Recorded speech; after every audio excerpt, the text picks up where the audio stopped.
Hey, what's up mga sir? It's Megan Sir God. Magandang umaga sa ating lahat. Yo, yo, yo. Ngayon ay punta akong Dipolog City para sa aking klase every Saturday and Sunday. So ngayon ay 8:30 na. Pagas muna tayo dito sa N-Fuel. 100 lang sir. Hindi ka na malulungkot, hindi ka na nalulungkot. Hindi ako baby, pauwi na ako. Alright.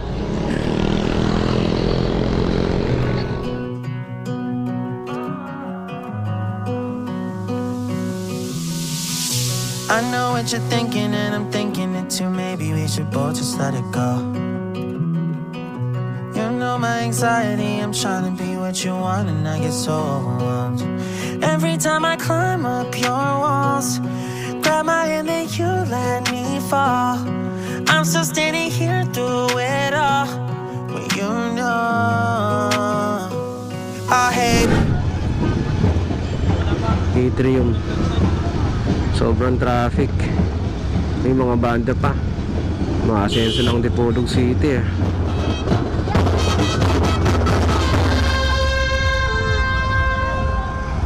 Opening nila ngayon, oh. Atrium. Traffic. Sino kaya may-ari niyan? Baka Corpo.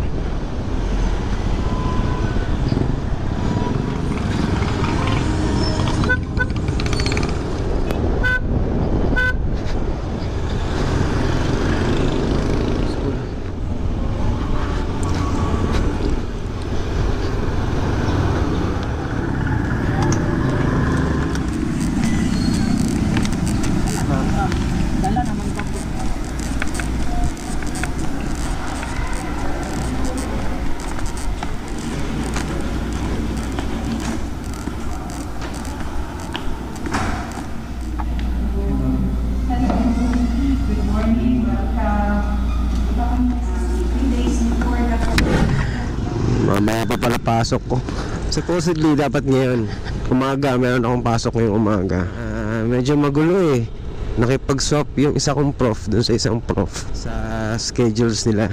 Ngayon wala yung prof ko ng umaga kasi nilipat niya ng 1 to 4 PM. Ang problema naman, conflict naman sa isa na prof ko.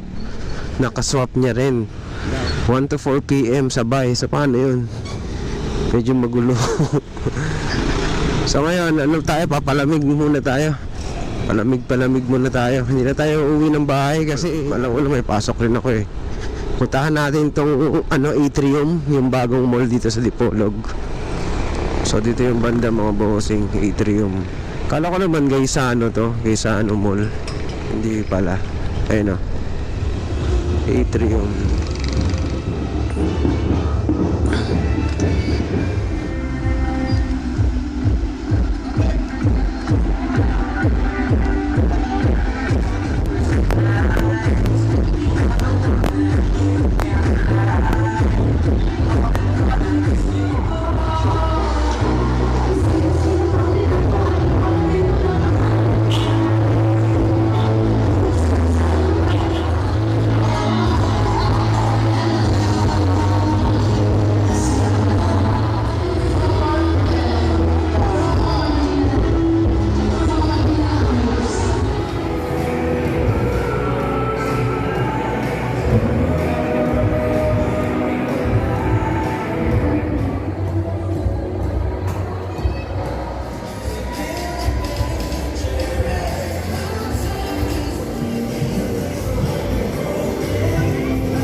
Medyo okay naman. Kwento natin nasa loob mga boss. Pagpasok ko, yun, may banda. Marami ng tao. Pagpasok mo sa entrance, dito sa may gilid, may mga free taste na mga pagkain, mga kape, mga biskuit, mga ganun, mga hot dogs, corned beef, na kutsara, tas mga finger foods na free lang. Tapos sa gitna nung medyo parang facade nila may banda. Hindi ko alam anong pangalan ng banda, pero ayos din. Ang galing tumugtog. Dalawa yung parang nakita kong pinaka store nila. Yung una, yung grocery store. Hindi naman ganun kalakihan ng grocery store. Tapos yung pinaka-highlight ng building is yung Build Safe. Mga construction materials.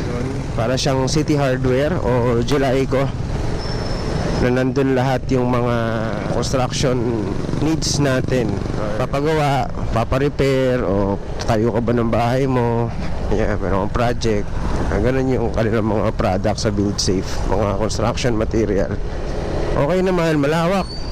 Mura lang din yung mga price. Feeling ko mas mura dyan. Kasi yung pumunta akong City Hardware, yung bumili ako ng water pump, parang 8,000 ata o 10,000 yung bili ko dun sa tangke. Tapos dyan 6,000 lang.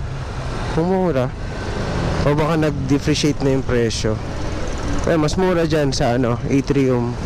So if ever na meron kayong mga construction needs sa mga pinapagawa nyong bahay or mga projects nyo sa inyo, malapit lang kayo dyan sa Dipolog dito, Katipunan, Rojas, pwede nyo i-consider na bumili dyan sa may Atrium. So ngayon ay alas 12 na.